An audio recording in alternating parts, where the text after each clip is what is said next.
प्रयास भी करना और वो मार्ग में विपरीतता ना आए इसका भी ध्यान रखना। तो माध्यस्थ भावम दुर्जन यानी विपरीत आचरण करने वाले मध्यस्थ भाव होना चाहिए। फिर दूसरे भावना हमारे, हे भगवान जैसे तलवार को म्यान से अलग कर लेता ना, इसी प्रकार शरीर से मेरी आत्मा हमेशा के लिए पृथक हो जाए और मैं भी सिद्धत्व को प्राप्त बन सकूं, ऐसे यहाँ पर हम भावना गा रहे हैं। तीसरा काव्य में सुख दुख वैरी बंधु वर्ग में कांच कनक में समता हो, वनोपवन प्रासाद कुटी में नहीं खेद नहीं। अब इस पंक्ति को पढ़ते समय हम कैसे पढ़ें, तो दो बात इसमें दी है। मूल शब्द है ममता और समता। तो पहली बात, मेरे मन में समता हो। किस में समता हो? सुख में और दुख में, शत्रु और मित्र में, कांच और कनक माने सोना में, इन दोनों में मेरी समता यानी साम्य बुद्धि बनी रहे और ममता ना हो। ममता माने मेरेपन का भाव। तो वन उपवन प्रासाद कुटी में न कहीं मुझे खेद हो न ममता हो। मेरा दुकान, मेरा मकान, मेरी वस्तु, मेरा उपवन, ये मेरेपन का भाव छूटे और सब में मेरी समता बनी रहे, ऐसे यहाँ पर भावना भाई गई है। ए टेबल कुर्सी वालों बब्बा, ओ बब्बा कछु काम है विशेष न तो पढ़ लो है, काम है वैसे।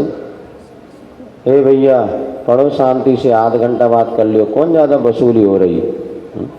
सुन, हाँ हमारी तरफ देखो, आ जाओ बैठ जाओ आगे।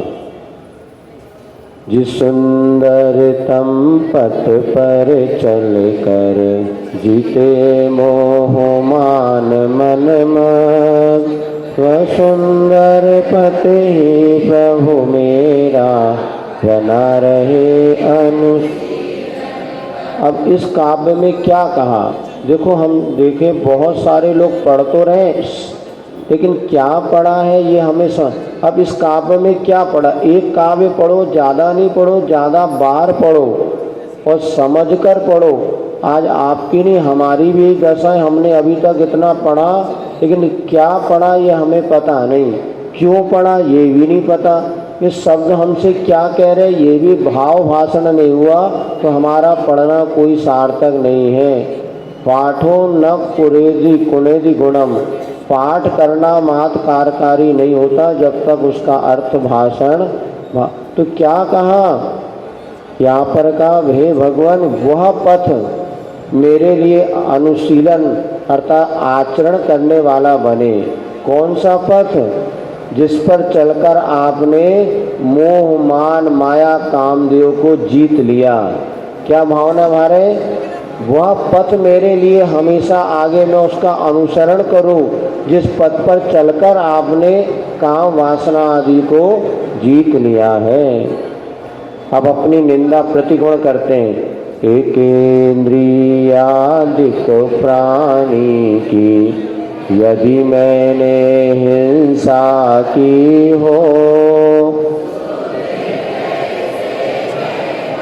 वह निष्फल हो दुष्कृत। अब यहाँ अपनी निंदा करें, हे भगवान मैंने यदि हिंसा की हो, किसकी हिंसा की हो? एक इंद्रिय दो इंद्रिय आदि प्राणी की, तो क्या कहता हूँ वह मेरा दुष्कर्म निष्फल हो गए। जानबूझ के तो नहीं मारा, फिर भी मर गया हो। मकान बना रहा था, खाना बना रहे थे, अभिषेक के लिए जल खींच रहे थे, आदि आदि क्रियाओं में एक इंद्रिय जी का घात हो गया शुद्ध हृदय से, ऊंचे ऊंचे नहीं, वास्तव में अपने हृदय पवित्र हृदय से मैं आपसे ये कहता हूँ भगवान मेरा दुष्कृत दूर हो जावे, निष्फल हो जाए, अर्थात वह किसी भी तरह मुझे पाप बंध का कारण ना बने।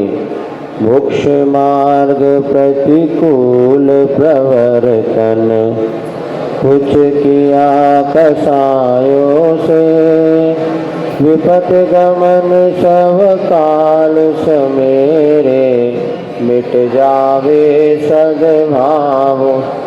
अब हे भगवान, मैंने मोक्ष मार्ग के प्रतिकूल प्रवर्तन किया। मोक्ष मार्ग किसे कहते हैं? ओम। मोक्ष मार्ग किसे कहते हैं? सम्यक दर्शन ज्ञान चारित्राणी मोक्ष मार्गा। कहाँ पर आया? तत्वार्थ सूत्र में। कौन सा अध्याय? सूत्र नंबर।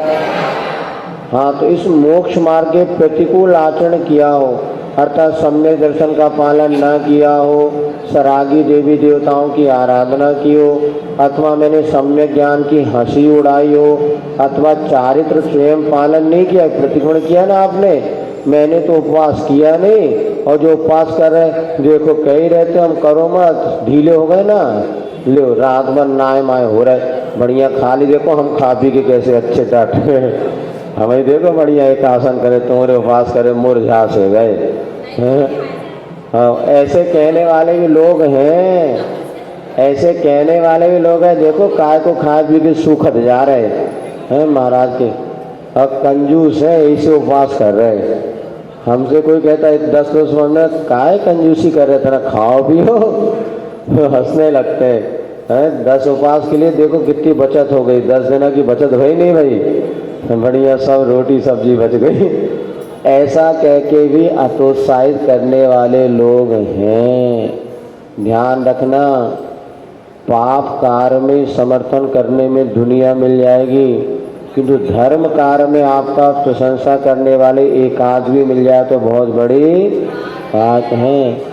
हम व्रत लेंगे, हम दीक्षा लेंगे, यदि ऐसे भाव आप रख के तो देखो पूरी सभा में, अरे तुम भी कहाँ पड़े, घर ही अच्छो है, ब्याह करो शांति से। बोले महाराज सभी ब्रह्मचारी बन जाए तो क्या हो ये समाज को। इधर आप कह रहे कि मोड़ा मोड़ी जनसंख्या घट रही, और वो आचार्य विद्यासागर महाराज ने सबसे ज़्यादा संख्या घटा दी, तो 170 आरिका 500 तो ब्रह्मचारियाँ बना दी, और 200-250 ब्रह्मचारी महाराज मुनि बन गए, ब्रह्मचारी बन गए 300, और आदि कितनी संख्या घट गई बताओ। 500 भी हो गए, कम से कम 5 के 2 हो गए इधर पास भैया, अब आप ही ने व्रत दे दे के संख्या घटा दी। लेकिन ध्यान रखो भैया, बहुत पुण्यशाली जीव होते हैं जिनके संयम और व्रत लेने के परिणाम होते हैं। नहीं होते, 50 लाख लोग हों, 50,000 लोग होंगे जिनमें 5 लोगों के भाव बनते, और उसमें एक ही संयम पद को अंगीकार कर पाता है। ये तो आचार्य महाराज का पुण्य प्रताप और यहाँ के लोगों की उपादान शक्ति कि उन्होंने संयम पथ पर अपने कदम बढ़ा लिए। राजस्थान में आचार्य महाराज बरसों रहे, किंतु एक भी चेला चपाटी नहीं बने। अब वहाँ के लोग आते, महाराज राजस्थान चलो, तो आचार्य महाराज कहते थे जहाँ हमारी दुकान चलेगी वहीं तो रहेंगे, यहाँ दुकान ही नहीं चलती क्या करेंगे जा कर के बताओ। तो 60 साल की उम्र होने वाले लोग भी संयम धारण नहीं करते। उधर बुंदेलखंड में 12-15 साल की उम्र में ही लोग व्रत लेकर के आगे बढ़ने का सम्यक पुरुषार्थ कर लेते हैं। बताते कुंदू सागर जी महाराज, उनकी 17 साल में मुनि दीक्षा हो गई, हमने 19 साल में छोड़ दिया। आचार्य महाराज स्वयं 22 साल में घर छोड़ दिए। इधर बुंद कई आरिकाएँ अभी ऐसी हैं जो कि 15, 16, 17 साल में वैराग्य पथ पर, जहाँ लोग रात्रि भोजन नहीं त्याग कर पाते इस उम्र में। अभी हम गए थे छत्तीसगढ़ तरफ, 70 साल की दादियाँ रात्रि भोजन के नाम से 1 महीना का बड़े मुश्किल से फास्ट फूड का त्याग, वो भी इतना बड़ा गजब कर दिया। तब हमें लगा कि आचार्य महाराज ने बुंदेलखंड क्यों नहीं छोड़ा। उन्हें पता था यहाँ जो दुकान चलेगी, मेरा संयम का दुकान चलेगी, दुनिया में कहीं चलने वाली थी नहीं, कहीं भी चले जाना। और इसीलिए आचार्य महाराज हमें छोटे छोटे बच्चे आलू प्याज रात्रि भोजन हमें 1-1 साल के लिए आजीवन त्याग कर देते। वहाँ पे एक दिन महावीर जयंती का समय था, तो वो श्रावक आके पहले कह गए महाराज आज किसी को नियम नहीं दिलाना। बड़ी मुश्किल से बच्चों को हमने इकट्ठा कराया आहार देने के लिए। हमने कहा लो पहले आगे कह गए, फिर हमने नियम लिया, मैं नियम लेता हूँ कि यहाँ पर किसी को भी नियम नहीं दिलाऊंगा। मंच पे कहा क्यों? क्योंकि सिवाय बूढ़े बब्बा बहू के कोई जवान आता ही नहीं था। इतना भयभीत कर दिया बच्चों को नियम के माध्यम से। तो हमने कहा भैया हम नियम ले रहे हैं कि हम किसी को नियम नहीं दिलाएंगे, कम से कम आप सत्कार्य से जुड़ो तो। और माता पिता ने ऐसे हवा बना दिया, नहीं महाराज के पास मत जाना, और तुम गए तो उन्होंने कहीं कुछ त्याग करा दिया तो मुश्किल हो जाएगी। रात्रि भोजन त्याग ये इतना खतरनाक समझते हैं वो तो तुम लोगों का सौभाग्य कि हमने ऐसी जगह जन्म लिया। तो ये कह रहे हैं भगवान, मैंने यदि सम्यक दर्शन ज्ञान चाय के विपरीत आचरण किया हो तो वे सब मेरे कालुष गलत परिणाम मेरे सद्भावों से दूर हो जावे। बहुत अच्छा इसका अर्थ है। चतुर्वेद विष वीक्षत करता, क्यों प्रभु में भी आदि उपान, आलोचन से करता हूँ। देखो दूसरों की निंदा आलोचना करने से पाप शांत नहीं होंगे। महाराज देखो वो उनने ऐसा किया, उनने ऐसा किया, नहीं, आप ये बताओ आपने क्या किया? तो कहते हैं भगवान, मैंने यदि चतुर्वेद जैसा विष को नष्ट कर देता है, जब वैद होता ना जो दवाई देता उससे जहर नष्ट हो जाता है, बुखार चला जाता है, उसी प्रकार मैं भी अपनी निंदा आलोचना आपके सामने कर रहा हूँ। आदि उपान शुरू से लेकर अंत तक मेरे जो भी दोष लगे हों मैं अपनी निंदा करता हूँ, आलोचना करता हूँ, जिससे मेरे पापों की शांति हो जाए। अपन पाप को समन करना चाहते उसका एक ही उपाय है, अपनी निंदा और आलोचना करो प्रभु के सामने, गुरु के सामने। भगवान मेरे द्वारा ये अपराध हुआ, मुझे क्षमा करे। इतना कहने से आपके अपराधों की शांति होती है, पाप शांत होते हैं। महाराज इतने कहने से काम हो जाएगा? हाँ, कह के तो देखो, अपने आप ये पाप शांत होते हैं। सत्य अहिंसादिक व्रत में भी मैंने हृदय मलिन किया, व्रत विपरीत प्रवर्तन करके। अब देखो निंदा और आलोचना में क्या अंतर है? निंदा में भीतर ही भीतर परिणामों में ग्लानि का भाव, और आलोचना में प्रतिक्रमण करना, गुरु से निवेदन करना आलोचना है। देखो हमने नियम तो लिया था, या हमने नियम नहीं भी लिया तो हमने गलत कार्य किया, रात्रि में भोजन कर लिया, या अनजाने अनजाने अभक्ष ऐसी वस्तु का सेवन कर लिया जो हमें नहीं करना था, मन में निंदा हो गई।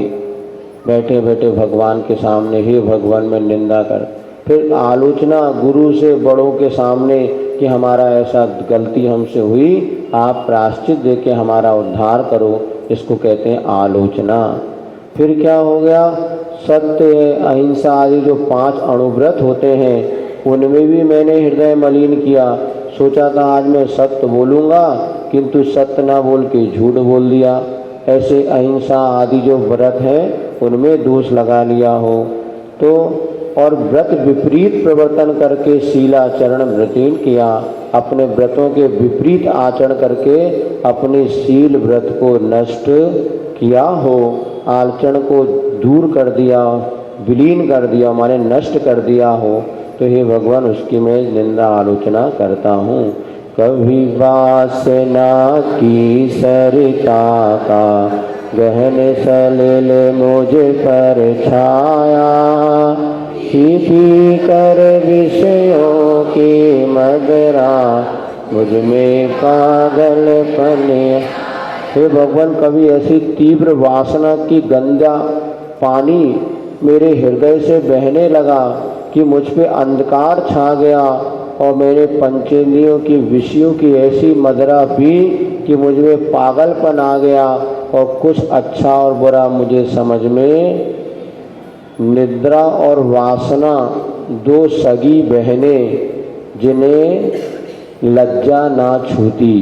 आज इसने घाई को लिखा है, निद्रा और वासना ये 2 सगी बहनें सी जिन्हें लज्जा ना छूती, जिसको नींद आ रही हो ना तो भरी सवाई मुंडी, और जब वासना भीतर से पैदा हो जाए, काम वासना, तो मंदिर में आकर भगवान के सामने भी वो गलत काम करने में व्यक्ति नहीं चूकता।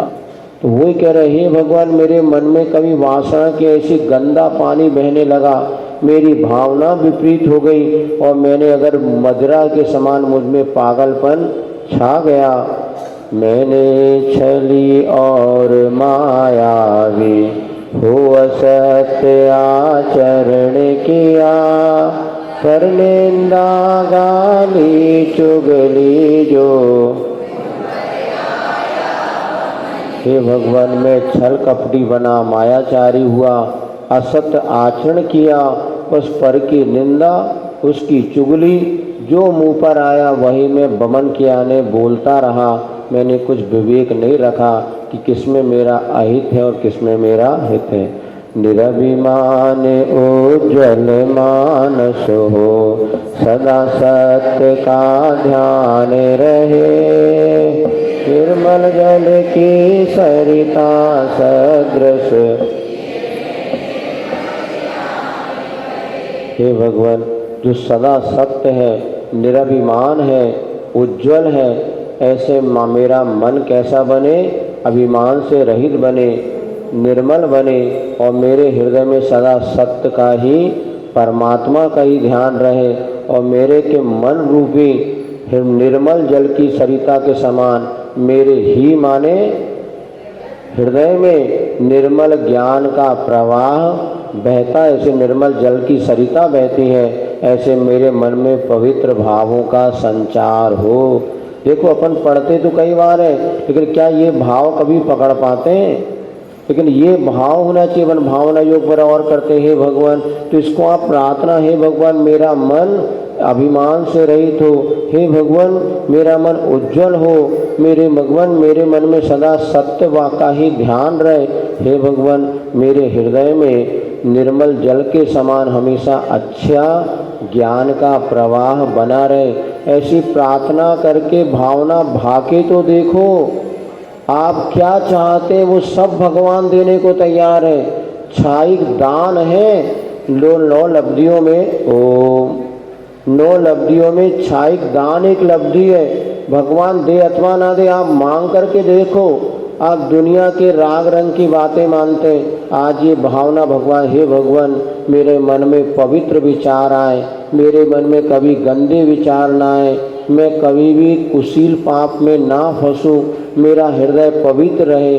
आप 1 महीने भावना भाके देखना, कुछ माला मत फेरना, महाराज कोई मंत्र दे दो, कोई तंत्र दे दो, कोई जादू टोना बताओ। कोई कई बार हमसे पूछते, हम कहते भैया निर्मल मन से भगवान के सामने बात 2 मिनट भावना भाना, हे भगवान मेरा मन पवित्र करो, हे भगवान मेरे इतनी शक्ति हो कि मुझ में मेरे मने बुरे विचार ना आए, मेरा मन पवित्र हो। कोई लोग कहते हैं महाराज हमें नींद नहीं आती, कोई कहते हैं हमें सपने बुरे आते हैं, कोई कहता है हमारा मन ऐसा है। आप सोने के पहले भगवान से प्रार्थना करो, हे भगवान मुझे सुखद निद्रा का लाभ हो, आपकी कृपा से मैं धर्म का पालन कर रहा हूँ, मेरा रत्नत्रय मेरे व्रत निर्दोष फले, मुझे सुखद निद्रा का लाभ हो, मुझे सुखद निद्रा का लाभ हो, जिससे मैं आगामी चर्या को निर्दोष पालन कर सकूँ। करके देखना, जब हम हृदय से इसको कहते हैं अवचेतन मन में जब बात पहुँचती है या प्रभु से आप प्रार्थना करते हैं तो प्रार्थना कभी भी निष्फल, किंतु हम क्या बोल रहे हैं भगवान के सामने हमें पता ही नहीं रहता। 90% लोग क्या पूजन में पढ़ रहे हैं, क्या बोल रहे हैं, जल्दी जल्दी कर लो भैया, खूब सारे घरे जाके काम निपटाने, तुम ही निपट रहे हो। 30 साल हो गए, 40 साल हो गए भगवान की पूजा करते भक्ति, लेकिन कुछ भी अंतर नहीं आया, क्योंकि हमने अंतःकरण से उसको समझने का प्रयास। अब ऐसी भाव ये लिखा ना, कितनी बढ़िया बात कह दी। मुनि चक्री सक्री के ही में जिसे अनंत का ध्यान रहे, गाते वेद पुराण जिसे वह परम देव। कल्याण मंदिर स्तोत्र में आता है कि अगर पानी भी आप पी रहे हैं ये अमृत है, अमृत है, अमृत है, ऐसी धारणा बना के पिएंगे तो पानी भी औषध का काम करेगा। आप पानी पी रहे हैं, भगवान मैं ये पानी नहीं पी रहा हूँ, ये तो मेरे को जो सिर दर्द है उसको दूर करने वाली औषध ले रहा हूँ। देखो बहुत बढ़िया बात बात है, बातों का मन बनाओ, अभी सोचो जल्दी से कुछ बतिया ले, बतियाओ नहीं, ध्यान से सुनो। नहीं इतने बैठे भी लोग साता से नहीं बैठ पा रहे, पेट में खाओ पियो कचो नहीं, फिर भी मन ऐसे उचक रहो हम खाए साता से बैठो। सुनो आप ये करके देखना, प्रैक्टिकल कल्याण मंदिर में जो महाराज ने लिखा है गलत नहीं हो सकता। उस पानी को एक कटोरी, ये मेरे लिए सिर दर्द की औषध है, सिर दर्द की औषध है, ये परम औषध है, ये मेरे सारे रोगों को दूर करेगी। और सोने के पहले हे भगवान मेरे सारे शारीरिक संबंधी रोग दूर हो, मुझ पर आपकी कृपा हो, आपके आशीर्वाद से आपकी कृपा से मैं स्वस्थ रहूं, मैं स्वस्थ रहूं, मैं स्वस्थ रहूं। ऐसे 9 बार 27 बार आप पढ़ के तो देखो, बोल के तो देखो, अपनी आंखों के सामने पार्श्वनाथ भगवान के रोज दर्शन कर रहे, आप सामने पार्श्वनाथ भगवान को हे भगवान मेरे रोग दूर हो, मैं स्वस्थ हूँ, मैं स्वस्थ हूँ, मुझे स्वस्थ होना है, मुझे आप रोग दूर हो, ऐसी भावना। लेकिन इसलिए विषय भोग की कामना नहीं, किंतु हम स्वस्थ रहेंगे तभी तो धर्म ध्यान कर पाएंगे। और हमारे जीवन में तो इतनी घटनाएं घटी, कभी आपको बताएंगे ऐसी ऐसी बीमारी सामने वाला देख के घबरा गया। महाराज आपकी ज़िंदगी आपको जब आवश्यक है, हमें तो उसकी आवश्यकता है, और डॉक्टर वैद्य सब ले आए, हमने कहा हमें किसी की ज़रूरत नहीं, हमें भगवान पर पूरा विश्वास है। और सारी की सारी बीमारियां कैसे छू मंतर हो गई हमें इसका कोई पता नहीं। हम जब उपवास करते थे सारी दिन आँख मत बंद हो जाती थी और लेटे लेटे रहते, बैठ भी नहीं सकते थे। और पता नहीं अब कैसे प्रभु की कृपा की दिन भर बैठने के बाद 1 घंटा कक्षा 2 घंटा क्लास भी ले लेते हैं। इसीलिए भावना भवनाशनी, तो ये जो भी हम पढ़ते हैं थोड़ा ध्यान से पढ़ो, भावपूर्वक पढ़ो तो आपको बहुत आनंद आएगा। मुनि चक ये हो गए ना, मुनि है, चक्रवर्ती है, शक्र यानी इंद्र भी, जिनके हृदय में जिन भगवान का ध्यान करते हैं और वेद पुराण आदि ग्रंथ जिसकी महिमा गाते हैं, ऐसे परम अरिहंत देव पार्श्वनाथ भगवान 24 तीर्थंकर भगवान ये मेरे हृदय में आकर के निवास करे। रोज भाव हे भगवान आप मेरे हृदय में विराजमान हो, हे भगवान आप मेरे हृदय में। यहाँ देखो आचार्य महाराज 4-5 बार काव्यों में कह रहे हैं, इतने ही कह रहे हे भगवान आप मेरे हृदय में विराज। जिसके मन में पाप पैदा होता है इतना ही कहना हे भगवान आप मेरे हृदय में विराजमान हो, आप मेरे हृदय, यहाँ आके बैठो कुछ नहीं करो, बस भगवान हे भगवान आप मेरे हृदय में विराजमान हो।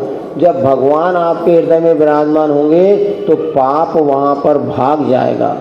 जब प्रकाश होगा तो अंधकार भागेगा कि नहीं भागेगा। कमरे में अंधेरा था, आपने बल्ब जलाया, अंधेरा भाग गया। जब भगवान आपके हृदय में विराजमान हो जाएंगे तो पाप रूपी अंधकार स्वयं में भाग जाएगा।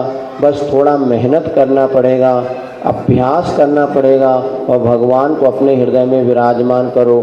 यहाँ पर नहीं तो जब घर में बैठे 5 मिनट भी ऐसी भावना हो कि पार्श्वनाथ भगवान मेरे हृदय में विराजमान है, हृदय में विराजमान कर ओम ह्रीम अरम श्री पार्श्वनाथ जिनेन्द्राय नमो नमः, ओम ह्रीम अरम श्री पार्श्वनाथ जिनेन्द्राय करके तो देखो। इतनी सारी विधियाँ हैं, कला है, लेकिन करे बिना कुछ भी लाभ होगा नहीं। अब करके देखना, जो मन में आपके आप करके देखो, वासना सारी चीज़ दूर होगी। आपके मंदिर में जो भगवान है वही आपके आराध्य और इष्ट हैं, उनके सामने अपनी बात रखो। दुनिया के सब सारे दरवाजे बंद हो जाते हैं तो भी भगवान का दरवाज़ा खुला रहता है। इसीलिए हृदय से दर्शन ज्ञान स्वभावी जिसने सविकार ही बमन किए, परम ध्यान गोचर परमात्म। कैसे हैं वे देव? दर्शन ज्ञान स्वभावी हैं, सारे के सारे राग द्वेष मोह माया विकार को जिन्होंने छोड़ दिया है, परम ध्यान के गोचर हैं, जो ध्यानी ही जिनका अपने भीतर प्रवेश करा सकते हैं, ऐसे परमात्मा वे परम देव पाशनाथ भगवान मेरे हृदय में विराजमान हो। जो भव दुख का विध्वंसक है, विश्व विलो की जिसका ज्ञान, योगी जन के ध्यान गम्य वह बसे हृदय में दे। कैसे वे देव भव दुख का विध्वंस, संसार के दुखों को नष्ट करने वाले हैं, जिसका ज्ञान सारे विश्व को देखने वाला है और योगियों के ध्यान गम्य है, ऐसे देव मेरे हृदय में विराजमान रहे। मुक्ति मार्ग का दिक्दर्शक है, जन्म मरण से परम अति, निष्कलंक त्रैलोक्यदर्शी वह देव रहे। हे भगवान, मेरे हृदय के समीप में आप रहें। समीप माने पास में, निकट में।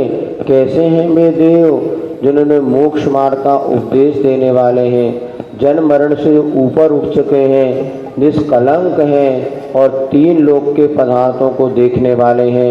ऐसे देव मेरे हृदय के समीप हमेशा रहें। निखिल विश्व के बसीकरण वे, राग रहे ना द्वेष रहे, शुद्ध अतीन्द्रिय ज्ञान स्वभावी परम देव। अब कैसे हैं भी भगवान, समस्त विश्व को जिन्होंने अपने भीतर करने वाला ऐसा राग और द्वेष जिनके पास नहीं है। राग द्वेष कैसे हैं, सारे विश्व को जिन्होंने अपने कंट्रोल में कर लिया, ऐसे राग द्वेष जिनके पास नहीं है। और कैसे शुद्ध हैं, अतीन्द्रिय हैं और ज्ञान स्वभावी हैं, ऐसे परम देव मेरे हृदय के समीप में रहे। देख रहा जो निखिल विश्व को, कर्म कलंक विहीन विचे, स्वच्छ विनिर्मल निर्विकार वह। अब देखो, हे भगवान, मेरे हृदय को पवित्र करना। कैसे हैं आप, जो समस्त निखिल विश्व को देखने वाले हैं, कर्म कलंक से जो विहीन रहित है, जिनकी विचित्र आभा है और स्वच्छ है, निर्मल है और राग द्वेष काम वासना से जो रहित है, ऐसे देव मेरे हृदय को पवित्र करें। कर्म कलंक अछूत न जिसको, कभी छू सके दिव्य प्रकाश, मोति मेरे को भेद चला जो, परम शरण मुझको। वे आप तो कैसे हैं जिनकी शरण मैं चाहता हूँ। हे भगवान, आपकी मैं शरण चाहता हूँ। आप कैसे हैं, कर्म कलंक जिनको कभी भी छू नहीं सकते और कभी दिव्य प्रकाश भी जिनको नहीं छू पाता है, जिन्होंने मोह रूपी अंधकार को नष्ट कर दिया है, ऐसे वे आप भगवान की मैं शरण मुझे मिले, ऐसी भावना भाता हूँ। जिसकी दिव्य ज्योति के आगे फीका पड़ता सूर्य प्रकाश, स्वयं ज्ञान में स्वपर प्रकाशी। कैसे ही भगवान, जिनकी दिव्य ज्योति प्रकाश के आगे सूर्य का प्रकाश भी फीका पड़ जाता है, स्वयं ज्ञान स्वरूपी हैं, स्वपर पदार्थ को जानने वाले हैं, ऐसे आप की मुझे शरण प्राप्त हो। जिसके ज्ञान रूप दर्पण में स्पष्ट झलकते सभी पदार्थ, आदि अंत से रहित शांत शिव परम शरण। और कैसे भी ये आप जिनके ज्ञान रूपी आईने में, दर्पण में सारे पदार्थ स्पष्ट झलकते हैं, आदि अंत से रहित हैं, अब उनका कभी अंत होने वाला नहीं है, न कभी प्रारंभ था, ऐसे जो शांत हैं, शिव यानी परमात्मा स्वरूप हैं, ऐसे परम आपकी मैं शरण को प्राप्त होता हूँ। जैसे अग्नि जलाती तरु को, कैसे नष्ट हुए स्वयं में, भय विषाद चिंता नहीं जिनको। कैसे हैं वे आप? जैसे अग्नि वृक्ष को जला देती है, ऐसे जिन्होंने स्वयं में अपने आप भय, विषाद, चिंता, टेंशन आदि आदि सारे के सारे जो विकारी भाव ऑटोमेटिक जल गए हैं, ऐसे वे अनंत भगवान, वे देव में उनकी मैं शरण को प्राप्त होता हूँ। दृढ़ चौकी सिल सैल से कर नहीं, आत्म समाधि के आसन, शंकर पूजा संग सम्मिलन नहीं समाधि के। समाधि का अर्थ होता है अपने परिणामों की साम्यता, सहजता, सरलता। किससे मिलेगी? पाटे तृण माने घास, चौकी माने जिस पर आप बैठते हैं, सिल माने शिला पत्थर, शैल शिखर माने पहाड़ की चोटी, मात्र इन स्थानों में जाकर के आत्म समाधि के आसन नहीं है, संस्तर है, बिस्तर है, पूजा पाठ है, सम्मान, सब लोग मिल जाएंगे तो हमारी समाधि, हमारे परिणामों में समता हो जाएगी। नहीं, ये बाहरी निमित्तों से कभी भी परिणामों में समता आने वाली नहीं है। फिर कैसे समता आएगी? तो आगे आपको समता प्राप्ति के साधन बता रहे हैं। इष्ट वियोग अनिष्ट योग में विश्व मनाता है मातम, हे सभी उपादेय निर्मल। अब ऐसा चिंतन करेंगे तो समाधि, समता परिणाम आपके आएंगे। इष्ट वियोग अनिष्ट योग में जो हमारा अच्छा था वो हमसे दूर हो गया, जो हमसे नहीं लगता था, जिससे हमारी मित्र वो हमारे उसका संयोग हो गया।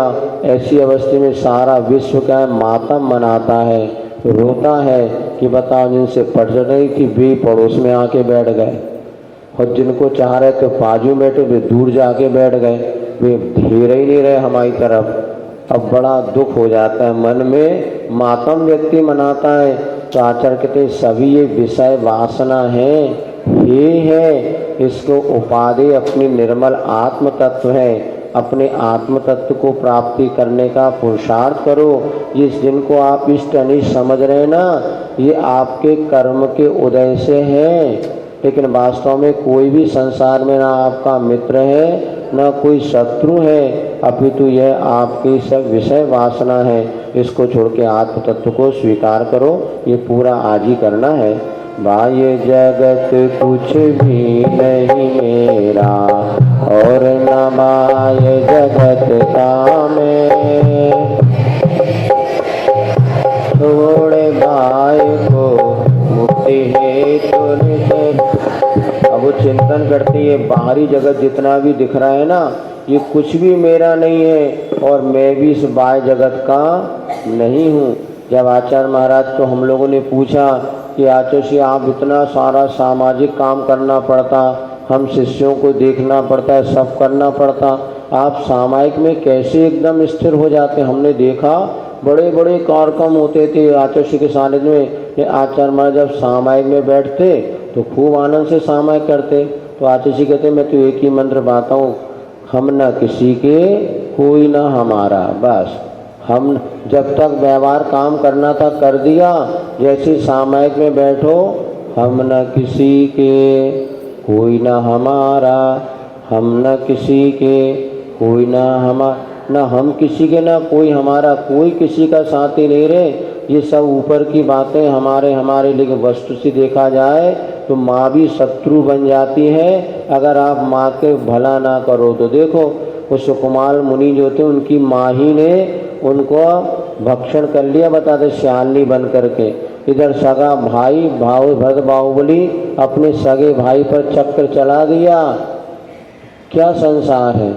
यही तो सब सगी बहन जो थी कुलभूषण देशभूषण मुनिराज के परिणाम बिगाड़ने में काम में सुधर। एक कहानी सुनी आपने, कुलभूषण देशभूषण जो बचपन से बाहर पढ़ने चले गए थे, बाद में उनकी बहन का जन्म हुआ और जैसे बहन को उन्होंने देखा तो अरे इतनी सुंदर कन्या, इससे मैं विवाह करूँगा, मैं विवाह करूँगा। दोनों भाई लड़ने लगे। उसी समय जब माता पिता आरती करने आए तो देखा ये कौन है, ये तो तुम्हारी बेटा बहन है जो तुम पढ़ने गए थे उसके बाद इसका जन्म हुआ। धिक्कार है ऐसे विषय भोगों को, वासना को, जिनकी आंखों में कौन बहन और कोई भाई ये तक नज़र नहीं आ रहा, सीधे रस से उतर करके और वन की ओर चले गए और मुनि बन करके देशभूषण कुलभूषण मुनिराज अभी भी कुंथलगिरी में जिनकी प्रतिमा विराजमान है और वो मुनि बन करके साधना करके दोनों मोक्ष चले गए। कैसा बैराग देखो तो, कहाँ अंतर्मुख में विषय वासना और सत्य का बोध होते ही और उन्होंने सब कुछ छोड़ करके मोक्ष चले गए। कुंथलगिरी से मोक्ष गए।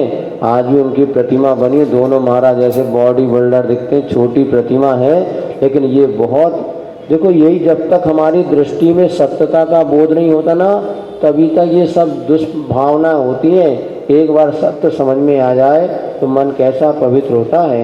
हे सभी हैं विषय वासना उपाधेय निर्मल आत्म, हे भगवान ने विषय वासना छोड़ने योग है, मुझे निर्मल शुद्ध आत्म तत्व की उपलब्धि हो। बाह्य जगत कुछ भी नहीं, मैं पढ़ लिया ना ये, हाँ, बाह्य जगत मेरा कुछ भी नहीं, मैंने ये निश्चय कर बाहरी सब संबंधों को छोड़ करके मुक्ति हेतु अपने स्वस्थ आत्मा में रमण करें। अपनी निधि तो अपने में है, बाह्य वस्तु में व्यर्थ प्रयास, जग का सुख तो मृग तृष्णा है, झूठे हैं उसके।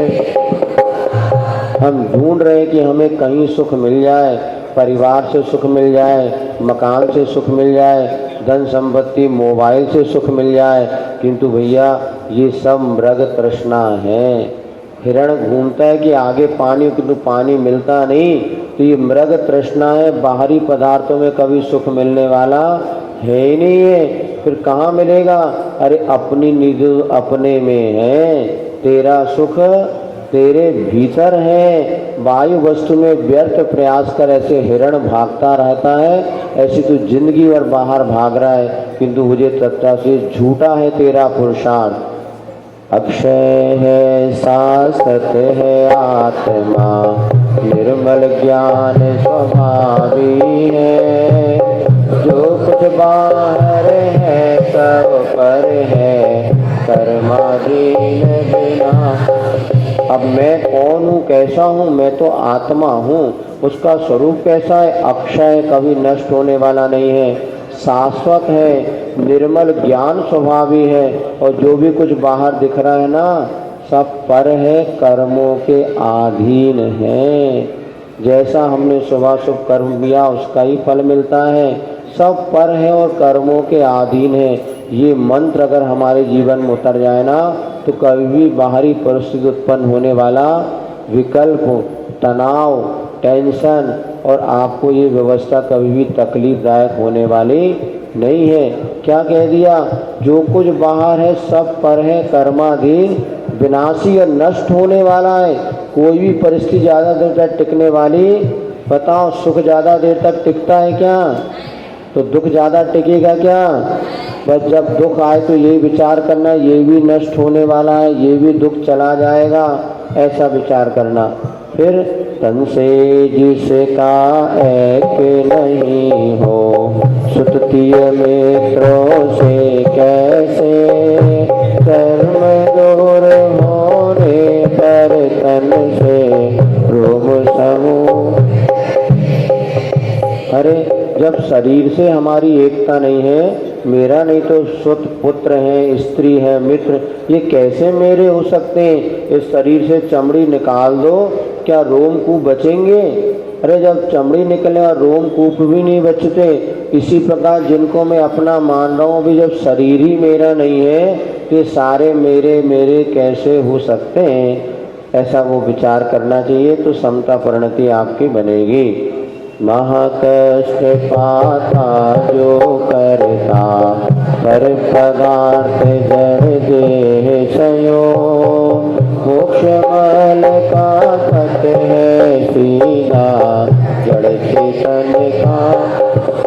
देखो कैसा है यह सब पर पदार्थ, जितना पर पदार्थ वो शरीर का अपन संयोग कर रहे हैं, ये वास्तव में महा कष्ट देने वाला है।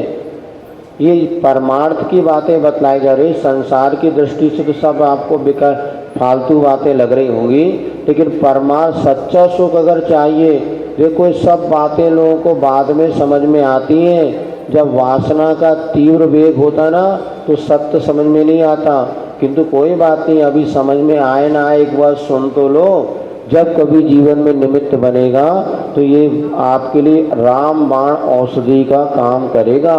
पर पदार्थ को लेकर के हम संकल्प विकल्प कर रहे हैं, शरीर को लेकर के हर्ष विषाद करते हैं, तो आचार्य कहते हैं ये सब पर पदार्थ, इनका संयोग दुख का ही कारण है। फिर क्या है, मोक्ष मार्ग का तो सीधा सीधा रास्ता है, जड़ और चेतन को अलग अलग करो, शरीर अलग होगा और आत्मा अलग हो जाए, तभी सच्चा सुख मिलने वाला है। जो संसार पतन के कारण उन विकल्प जानो को छो, निर्विकल्प निर्गंध आत्मा फिर लीन।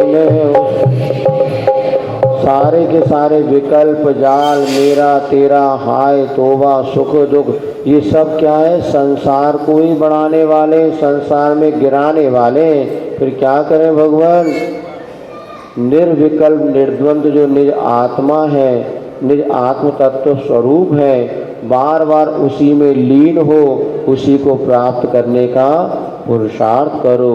स्वयं किए जो कर्म शुभाशुभ फल निश्चय ही दे देते, करे आप फल दे अन्य तो स्वयं किए। दूसरों को ये मत कहो उसने हमें दुखी बनाया, हमें सुखी बनाया। जब तक आप दूसरों को थोपते रहोगे आप विकल्प से मुक्त नहीं होगे। फिर क्या करें भगवान, ये विचार करो मेरा किया कर्म ही मुझे फल दे रहा है। यदि दूसरा मुझे शुभ अशुभ फल दे सकता होता तो मेरा किया कर्म निष्फल नहीं हो जाएगा। मैंने तो अच्छा किया और उसने मुझे बुरा दिया।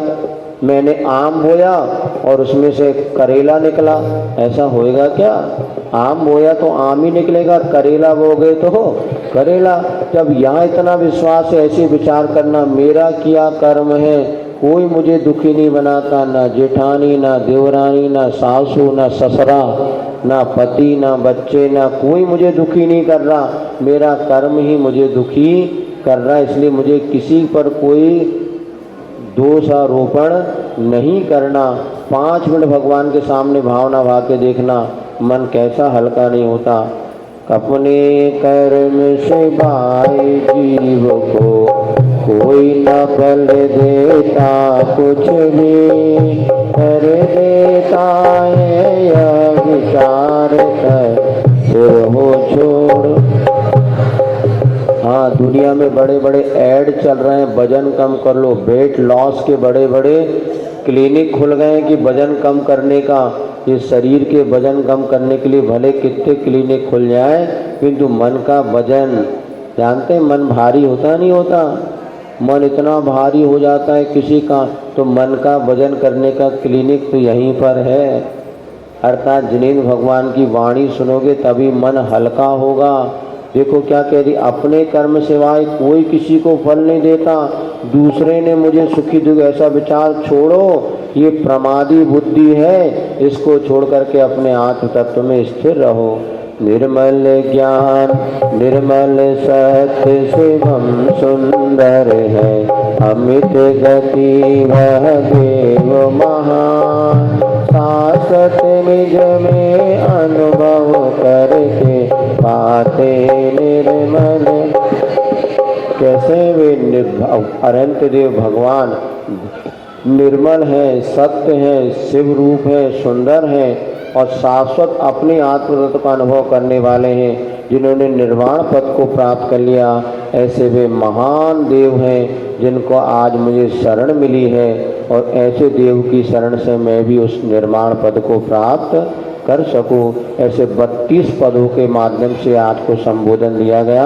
अंतिम में इन 32 पदों से जो कोई परमात्मा को ध्याते हैं, साचे सामाए को पाठ प्रबोधि। इन 32 जो परमात्मा का ध्यान करते हैं, सही सही सामायिक का आनंद उठाते हैं और संसार समुद्र से पार हो जाते हैं। नीचे लिखा है उपवास शारीरिक भार से बचाता है, तो मौन मानसिक भार से। मौन का अभ्यास किया होगा जिन्होंने, पता है आज कुछ लोगों ने मौन के साथ उपवास की साधना की, उनका मन कितना हल्का हो गया। उपवास से शरीर हल्का होता है तो मौन से मन हल्का हो जाता है। इस तरह से आपके 10 लक्षण की है साधना और 10 लक्षण पर्व अब जा रहे हैं, और 10 लक्षण पर्व अगले फिर जब आएंगे उसके पहले तक जो आपने सीखा है, समझा है, साधना की है, उसको अपने जीवन का अभिन्न अंग बनाते हुए उसका नियमित रूप से लाभ लेंगे। इसी मंगल भावना के साथ बोलिए भगवान भगवान की